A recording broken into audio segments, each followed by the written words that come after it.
Co si pamatuju, vysíval tento obrázek u nás doma v dětském pokoji. Jsem na něm ani ne 4letý. U mé tety Jiřiny v Ostravě byl její portrét a portrét jejího manžela Oskara.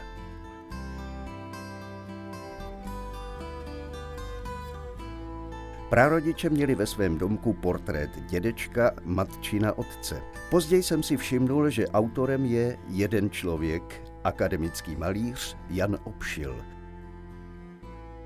Teta měla totiž své první bydlení vedle ateliéru v podkroví tohoto domu a mí příbuzní seděli umělci modelem.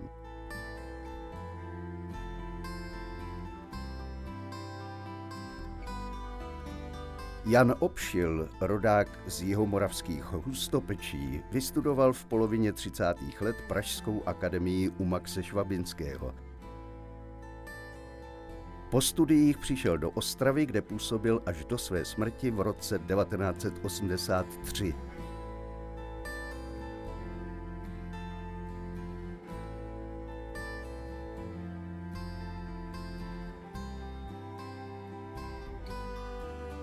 K nejvýznamnějšímu dílu jeho volné tvorby patří Ostravská Madona, obraz veřejnosti nedostupný přes 70 let. Se souhlasem dědiců je od prosince 2012 vystavena v katedrále. Škoda, že mimo bohoslužeb si ji nelze důkladně prohlédnout.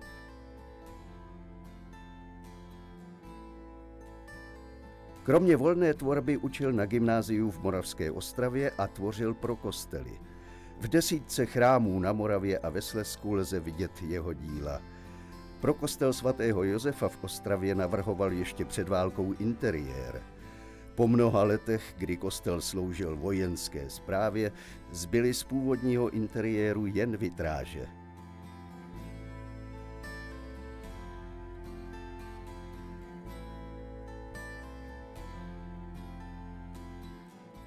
Ve Svinovském kostele navrhl cyklus České nebe.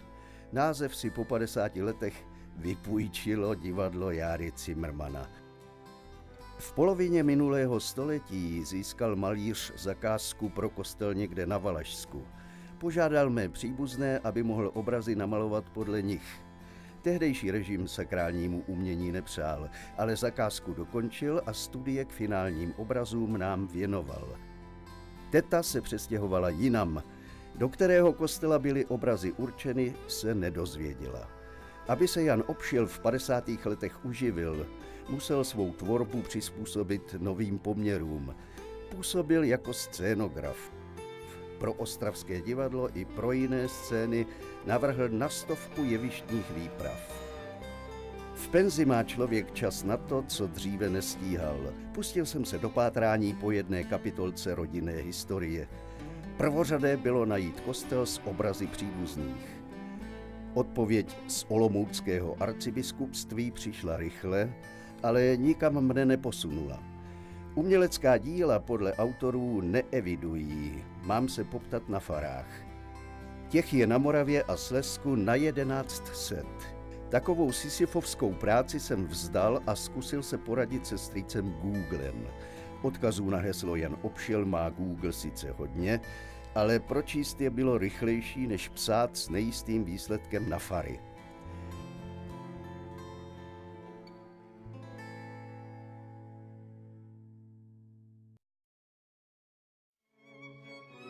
Nadějnou stopu jsem po několika hodinách zachytil.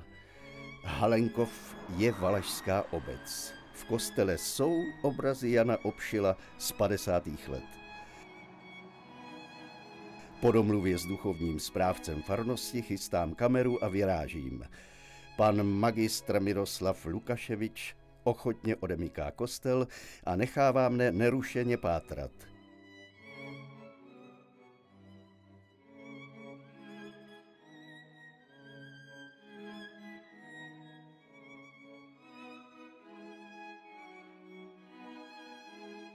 Na nástropní malbě neidentifikuji nikoho, ani na oltářním obraze povýšení svatého kříže.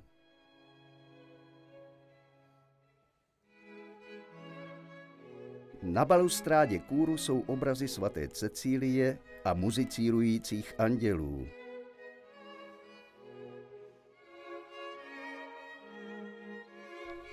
Tak zbytečně jsem nejel. V jednom z andělů poznávám tetu.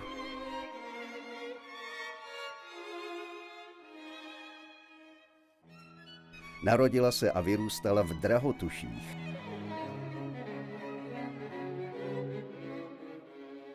Po svatbě následovala manžela do Ostravy. Se strýcem Oskarem děti neměli, jezdíval jsem k nim o prázdninách. V 10 letech mne zasvětili do problematiky černobílé fotografie, od založení filmu až po ořezání vyleštěných zvětšenin. Teta Jiřina Březinová pracovala celý život ve Vítkovických železárnách. Hledám dál. Obrazy na skle podle návrhu Jana Opšila jsou z roku 1956. Svatí Petr a Pavel – nic. Svatá rodina – nic. Svatý Cyril a Metoděj – úspěch, i když je Metoděj maskován plnovousem a dlouhými vlasy, oči a nos mi k identifikaci stačí. Zmocňuje se mne zvláštní pocit. Obraz svého dědečka jsem našel. Adolf Žabenský se narodil v roce 1892 v tomto domku na Hukvaldech. V obecné škole se dával ve stejných škamnách jako Leoš Janáček. Potkával mistra Janáčka při jeho letních pobytech v rodné obci. Dědeček musel ve 22 opustit Hukvaldy a narukovat na ruskou frontu.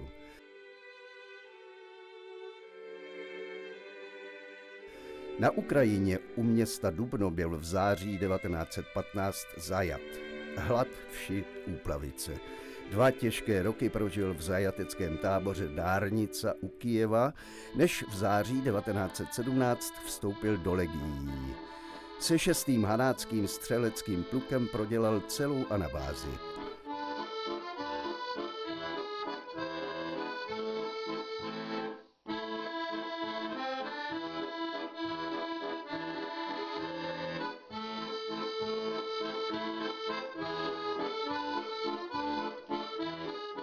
Bitva u Bachmače, jedno ze 3 nejvýznamnějších vystoupení legií ve válce, byla připomenuta poštovní známkou. Dodnes je v Olomouci pamětní deska s plastikou Otakara Španěla. Se svým plukem byl dědeček u Čeljabinského incidentu i bojů o Jekatěrinburg, Omsk nebo Bajkalské tunely. Hanácký pluk zajišťoval trať pro odsun ostatních legionářů. Další šarvátky s bolševiky při ochraně magistrály tak byly časté. V březnu 1920 dojeli do Vladivostoku. Opustili vagony Těpljušky a na pár týdnů se ubytovali v kasárnách. Asi po měsíci se nalodili na americký parník prezident Grant a vypluli domů.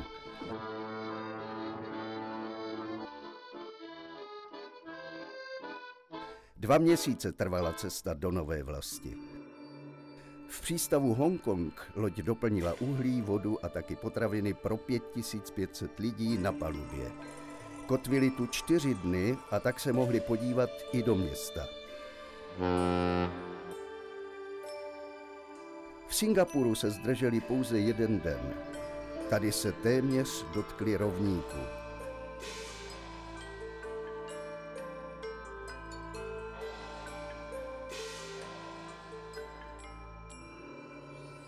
Pět dnů se zdrželi v Kolombu.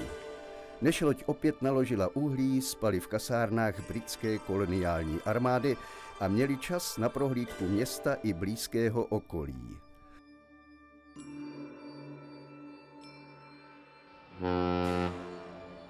Po vyplutí z Kolomba vystrojili námořní pohřeb jednomu spolubojovníkovi. Několik dnů na rejdě před Suezem čekali na remorkéry, které je protáhly průplavem do Port Saidu. Prezident Grant byl tak velký parník, že by jeho lodní šrouby poškodili průplav. Zbýval jim poslední úsek plavby do Terstu, odkud jeli vlakem do Olomouce. Na hlavním náměstí 21. června nástupem pluku jejich anabáze skončila. V říjnu byl propuštěn do zálohy po 6 letech.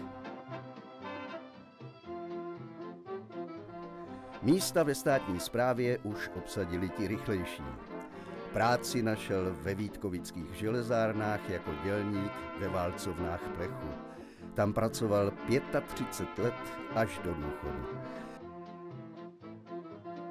2 roky po návratu z války ve svých 30 letech se oženil a založil rodinu. Po 5 letech si s manželkou Marií našetřili na skromnou chalupu a kousek pole v Drahotuších. Prožili spolu 57 let, měli 4 děti. Jejich nejmladší ale zemřela v pouhých 10 letech. Odpočívá s nimi na místním hřbitově.